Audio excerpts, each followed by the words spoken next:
Hosted by you/Coco Tup. I, 24M, met a girl, 22F, in a community college class when I was 20. We came from very different backgrounds. I was middle class, trying to find a cheaper way to attend college, while she was living in near poverty, attending school because her parents were forcing her to, and threatening to kick her out otherwise. She dropped out about a year into her schooling while I continued and finished. During her first year, we formed a relationship, and she more or less moved into my apartment. Her relationship with her parents is pretty much non-existent, and she has little to no outside friends besides one or two women she knew from high school, who, in my opinion, are deadbeats. I make around $80K a year, so we live relatively comfortably, but there's still some strain on finances. I can't say exactly when I started losing feelings, but the fact that she refuses to work, will not cook, wants to eat out every day, does not want to go to school, and continuously wants to buy and spend money on clothes and other things, just slowly started grating on me more and more. I work in a female-dominated workplace, and having conversations with, and interacting with coworkers who have so much going for them, with fun hobbies and aspirations, makes it all the worse when your girlfriend is chronically online, spending 7 hours a day doom scrolling through Instagram or TikTok reels, and thinks that having bedroom intimacy is all she needs to do on her end. Our relationship isn't bad, we have fights every now and then like an average couple, and we have an active bedroom life, but that's pretty much it.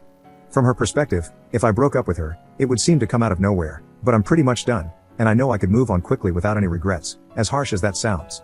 The problem is that she has no job, no finances, almost no friends, and no family support system.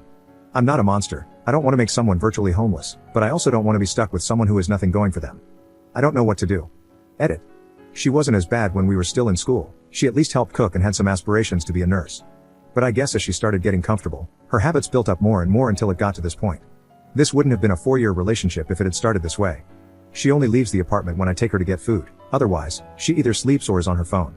If she were a toxic or bad partner, I wouldn't have too much trouble ending it, but she's fairly nice, just very lazy.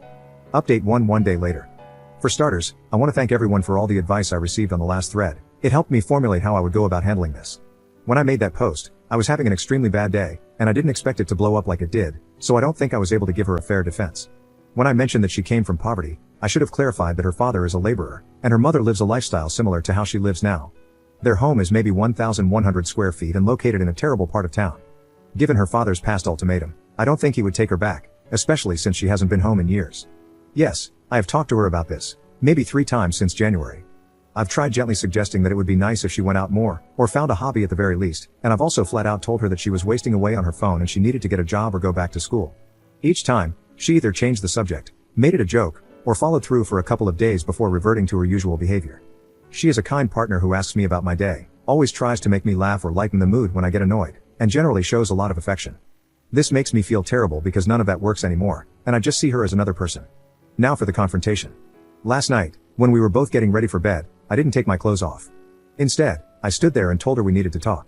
At first, she was just smiling and jumping up and down on the bed on her knees, thinking I wasn't as serious as I was. But eventually, she was able to read the mood.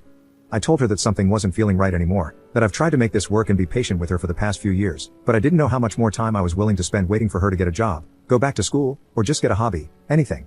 I told her that it annoyed and grated on me that she didn't seem to care about herself, and that I hated that she had no goals or aspirations. This was probably the first time in a long time that she was as attentive as ever during the conversation. She agreed with everything I was saying, even offering suggestions on where she could apply for jobs, what courses were starting to interest her, and even said I could oversee her as she submitted applications online to make sure she wasn't lying. In her mind, it seemed like I was still willing to make this work, and a part of me believed that this might finally be the moment she would change. So it made the next part even harder for both of us. At first, I told her I didn't love her the same way anymore, which slowly, but eventually, led to me saying I didn't feel anything at all about this relationship and was jaded. I was tired, and I wanted a fresh start with someone who was more goal-oriented and wanted something more out of life. When she realized what I was getting at, she started to cry and asked why I didn't mention this sooner. I told her that I had always asked her to cook, to go out with me to try something new, or just to go back to school, even offering to pay for her classes, anything. She said she understood that part, but was upset that I hadn't told her it was leading to me losing interest in her, because from her perspective, it seemed as if I still loved her just the same. She began apologizing, saying she wasn't in the right mental state, and that nothing was motivating her. She admitted that she genuinely had no interest in any hobbies, the only thing she liked was spending time with me, which was all she looked forward to each day when I came home. None of this really affected my emotions, other than making me feel uncomfortable, so I tried to continue by saying that I thought her lifestyle might be better suited with someone else. But she immediately cut me off and became more panicked. She started apologizing again for what she had done, and said she would be a better girlfriend. She promised to go with me wherever I wanted to go the next day, and to look for courses in August that she could start. She said she didn't want to lose me because she had nothing else in her life, and absolutely hated that I had stopped loving her. There were so many tears and so much snot that I said we would have this conversation again when she calmed down, which we eventually did an hour or so later. She pleaded for 2 months to make a change, and begged for another chance, repeatedly promising that she would change.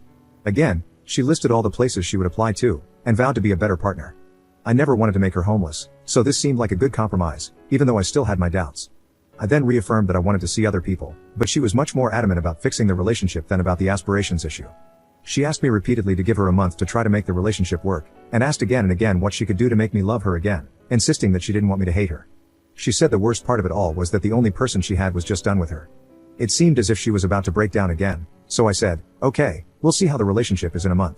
In my mind, if I was allowing her 2 months to get back on her feet, then by the end of the first month, she would already be ready to move on.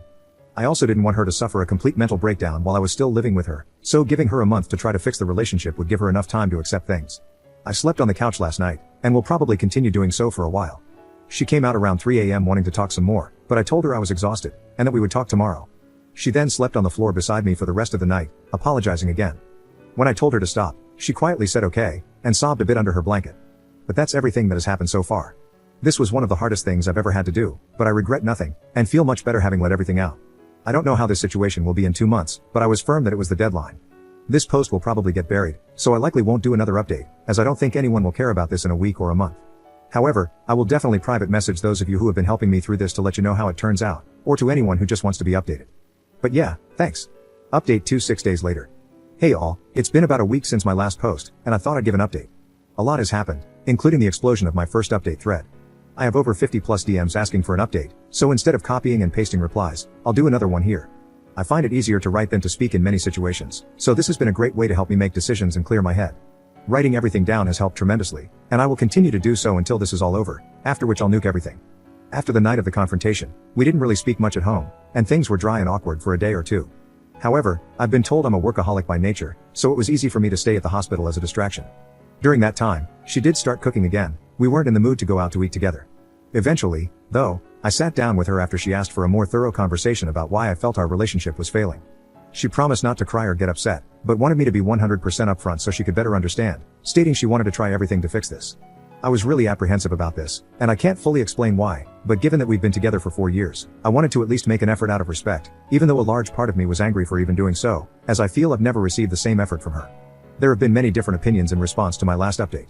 The main ones are, kick her out immediately and leave before it gets worse, try to find a way to fix our relationship, or end the relationship altogether but continue living with her, which would probably lead to her becoming absolutely neurotic. If I was going to let her stay for 2 months, I definitely would not be dealing with that. I took into consideration all these main advice discussions and read through almost every reply, even the most assumptive, bizarre, and downright unhinged Redditor takes. More importantly, I was heavily influenced by those who have shared with me their past stories, which either led to them being stuck in loveless relationships for years, or eventually being able to overcome their problems and have an even stronger connection. Thank you again for your private messages. I read through many of your stories. Now for our conversation. She mentioned that she saw something on TikTok where couples put a phone on the table with a timer and take turns airing what makes them upset. She wanted to do something similar. I said that was a dumb idea, and that if we were going to talk about our problems, it would be better if there were no time limit. She eventually agreed and said I could go first, asking me when I completely lost my love for her. As I said before, it wasn't due to one specific action, but rather a grating feeling that got worse and worse until it reached this point, and I told her that. So she then asked when I felt the most angry. I told her it would take some time for me to think, and she said that was fine. After a few minutes, something came to mind. I couldn't find the right words at first, but eventually, it just started to come out. I told her that the worst time was when I first started working at the hospital. To keep it short, the tempo was brutal. It was constant work with little to no downtime, as I was constantly learning new things that school had never taught me, while being expected to handle everything like a professional. It was without a doubt the most stressed I've ever been, and I feel like other RNs can relate. That year hardened my mindset, that hard work does pay off if you have the drive and passion. I told her that was when I started losing feelings the fastest, seeing her at home doing absolutely nothing. Coming home to no food made, no job, no learning, just her being completely glued to the internet with nothing to show for it. I said it made me even more upset when I gave her suggestions for jobs with pretty easy schedules, or encouraged her to find a new interest in school that would pan out better than last time, only to be rejected at every attempt. I told her flat out that it disgusted me. She asked why I didn't make this a bigger issue at the time, and said I should have communicated this to her, but I told her that some things shouldn't have to be said. I shouldn't have to remind her to take care of herself, eat, or do something other than mindlessly scrolling on her phone for hours every day.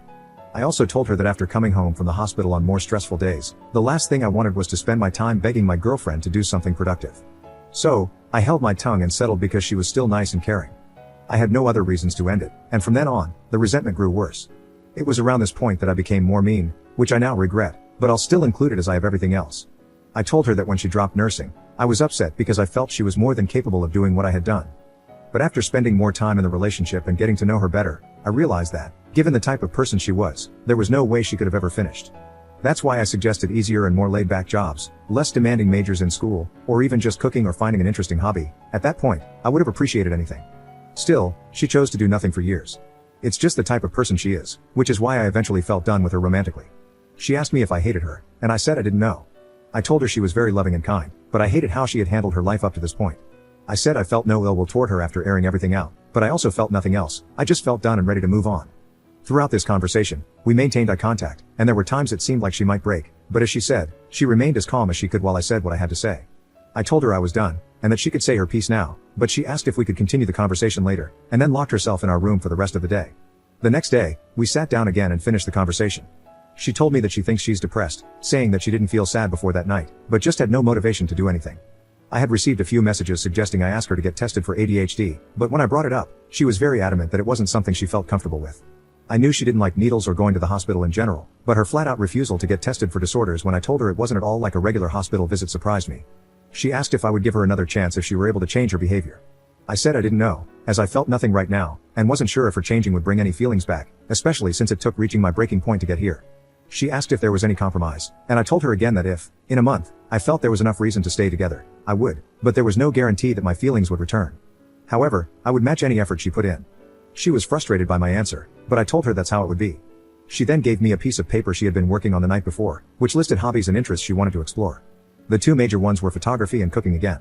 She told me that she was looking into these hobbies, and also showed me her phone as proof that she was submitting applications on Indeed and Glassdoor for some entry-level positions she might get hired for. I told her that if she could show enough passion or interest in these hobbies, I wouldn't care about her working, just anything to improve herself. But if she didn't pursue anything at all, then it would be best to look for a new job to help her when she moves out. I've also been asked in private messages if I have any personal friends to talk to. There are two female coworkers I confide in, given how many hours we work together at the hospital, and whom I completely trust because, in my opinion, they are extremely grounded. They both said I would eventually get love bombed and that things would revert to how they were before, and that I needed to stand firm with moving on. They're very helpful friends who have even offered to let me stay over for a few nights, reasoning that I would fall for her manipulation if I continued being anywhere near her, in their own words. But it didn't feel right since I'm still technically in a relationship, though I said I would consider it if the situation worsened. However, I find them grounded, so I always try to take their advice to heart. Despite numerous messages from you all, both privately and openly, telling me that this will be a mistake, I want to make the attempt to give this one last try. Although I feel heavily closed off and guarded, and still feel indifferent about our current situation, many of you have told me this can eventually change with enough work from both parties. I have also taken the advice of those suggesting I cut off bedroom intimacy, which was my intention from the start anyway, by continuing to sleep in the living room. But each day, she has been sleeping on the floor right below me, even when I tell her I'd rather be alone with my thoughts. She keeps telling me this is something she won't accept. But that's everything so far. The next update will probably be at the 1-month mark, as there's nothing else I feel I need to say for now. I'm just waiting to see if things can get better now that we're somewhat working on this.